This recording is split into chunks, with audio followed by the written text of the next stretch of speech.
not contemporary picture, it is a picture of 70s or 80s. And here is this very important for Hungarian national memory St. Michael's Church, and in front of this church is the statue of Matthias Corvinus.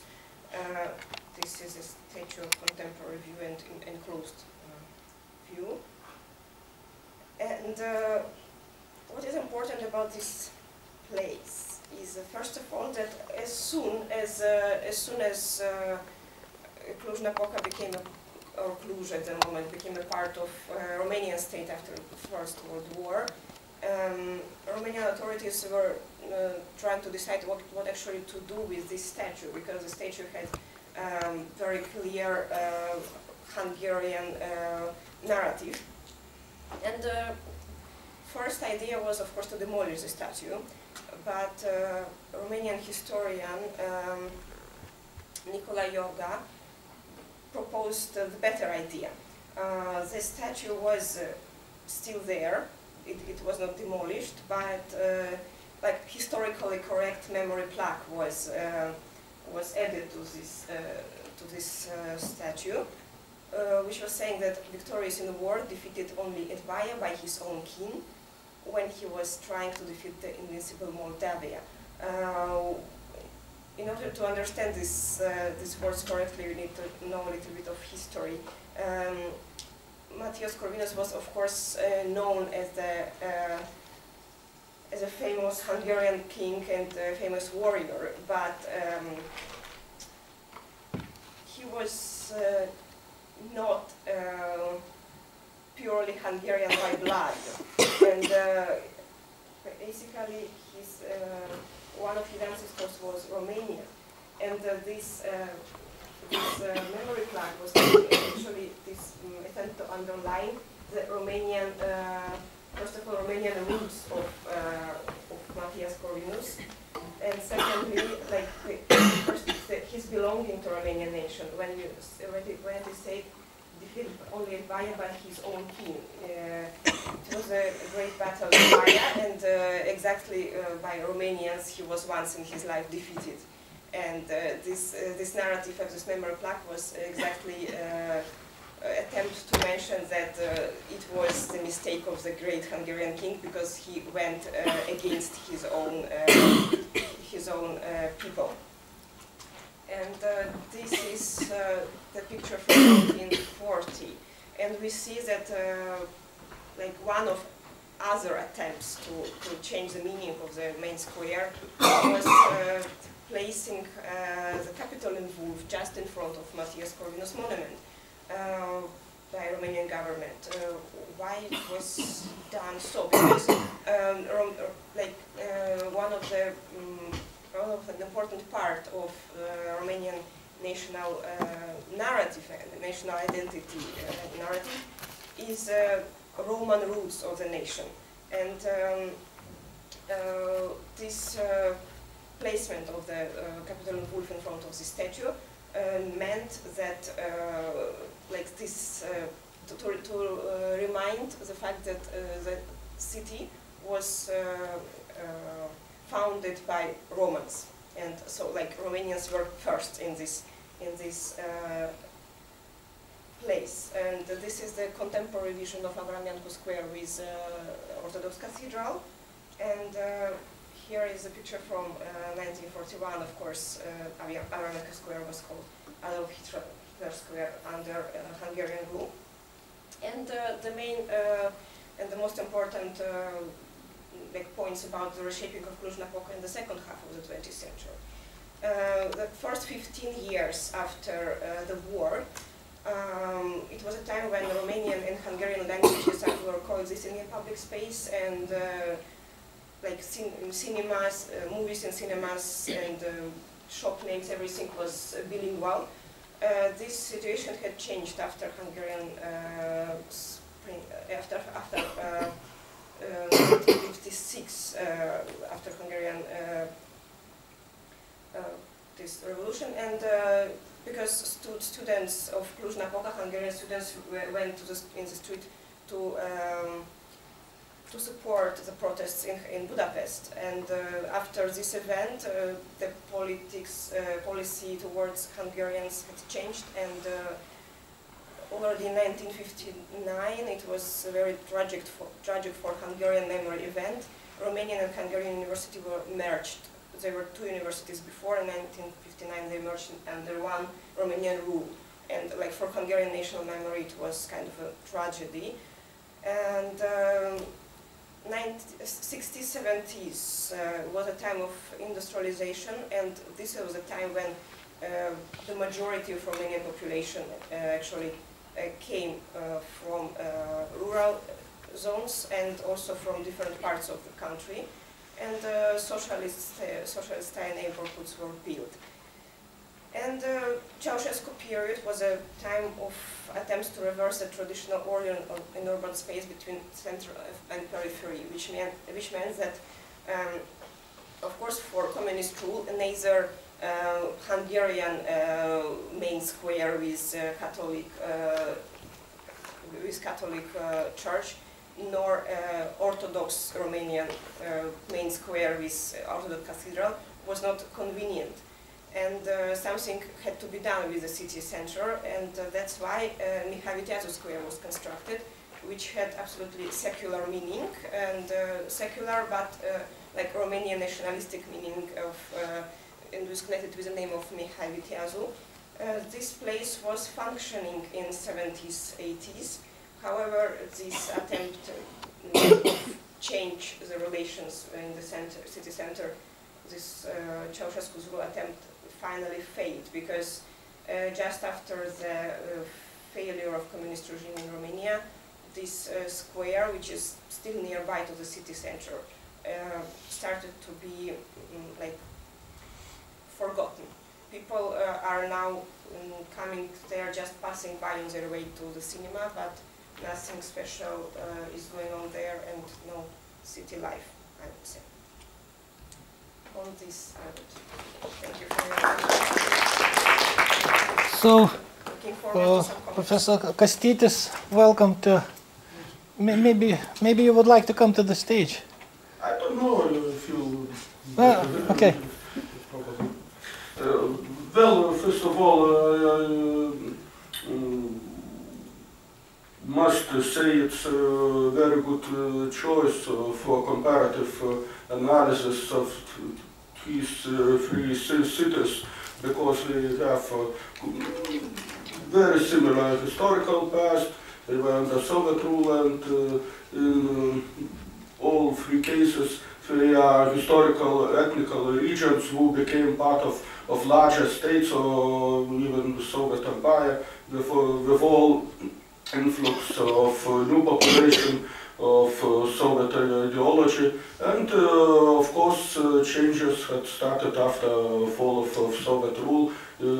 Probably in all three cases very similar. And in your paper you presented just one of them, but probably I suppose is very almost the same situation with all three cases, and probably we can find even more such cities and territories. I can think about formal Russia, Lithuania, Russia, and Poland, Silesia, and so on and so on. It's very interesting. Maybe some historical background could be facts checked more carefully. Of course, the Tatarians emerged just in the 14th century as different ethnic states. They were not able. Mongols destroyed this part of Europe. Probably Romania wasn't so much different with second wave of industrialization in 60s and 70s. The same things were done in the Soviet Union also.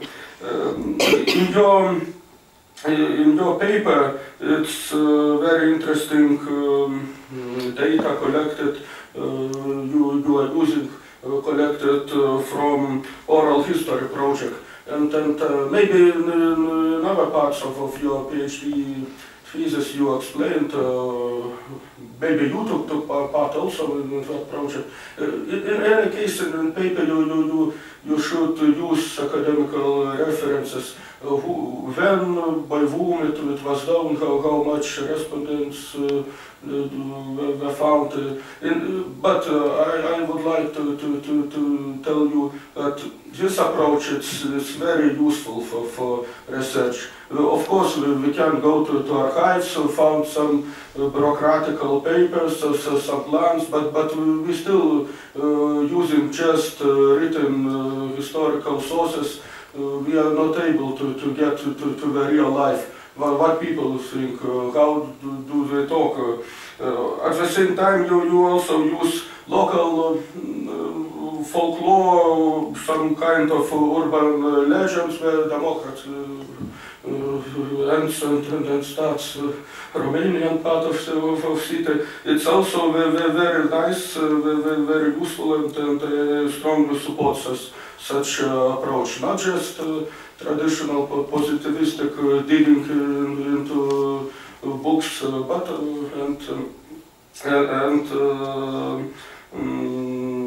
knowledge from people who live there. Another thing, also probably not in this chapter of your PhD thesis, but probably it could be a little bit more about urban theory, urbanization in general in Europe, especially in Eastern Europe and in Soviet times. Some developments were done using a general idea of city zones, of industrial, living zone and entertainment zone. In Western cities, free market, of course, filled the entertainment zone with everything you can imagine. In Soviet cities it happened so that even in Kaunas, in Vilnius, we have all these grey blocks, almost impossible to live. We have some places like some kind of parks, but mostly almost dog parks or some kind of wilderness. And we have all the towns who at best are some places of administration, but not in many cases not as live as they were hundreds years ago. So Soviets had specific approach to the cities, and probably that could be stressed. Another thing, who were players, you should be more specific, because it looks like they came, they did, they built or destroyed. In the case of Romania, probably all clear, but in case of Soviet Union, for Batumi or Lviv, it probably would be useful to identify it was from Moscow or some local activity, or maybe Republican communist took one or another policy towards regions. Also, it's just a suggestion, but probably you could use such terms as colonization, recolonization, migration, and state supervision, and so on.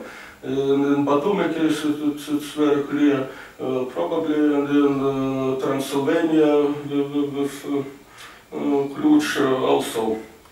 And during presentation, you presented visualizations, some illustrations and maps. It would be nice that it would also be in text, because it's sometimes very hard to understand which part about what you are talking, especially when you are telling about architecture.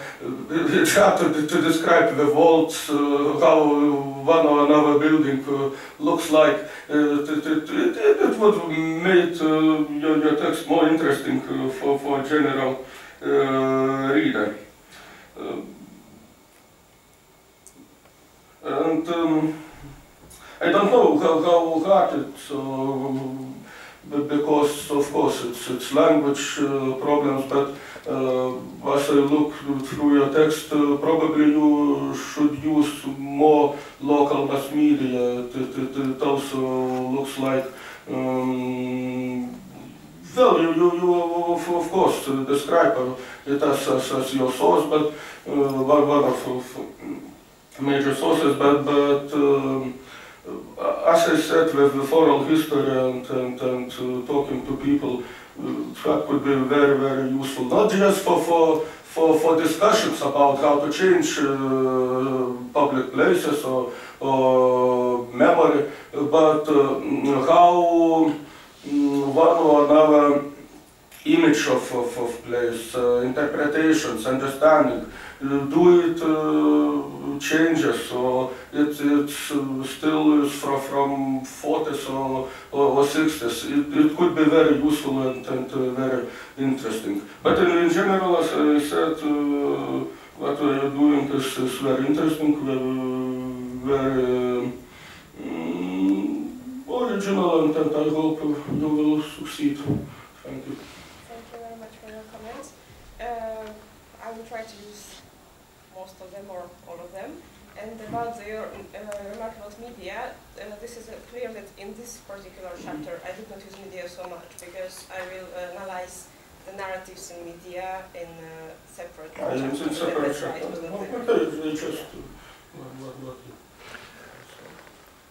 Yeah, perhaps, yeah. Thank you. I didn't read your paper, but I have one question considering what happened after 45 and with communist regime. As I understood, they didn't do nothing special after 45 with national monuments in the town. It's completely different than in former Yugoslavia. They remove all national monuments from the squares and try to, maybe you can build around that and compare maybe with other communist countries. I don't know, I didn't read, but I didn't understand from the presentation, as I saw nothing special happened. Basically, like in my paper, there are 3 case studies exactly to compare. And the case of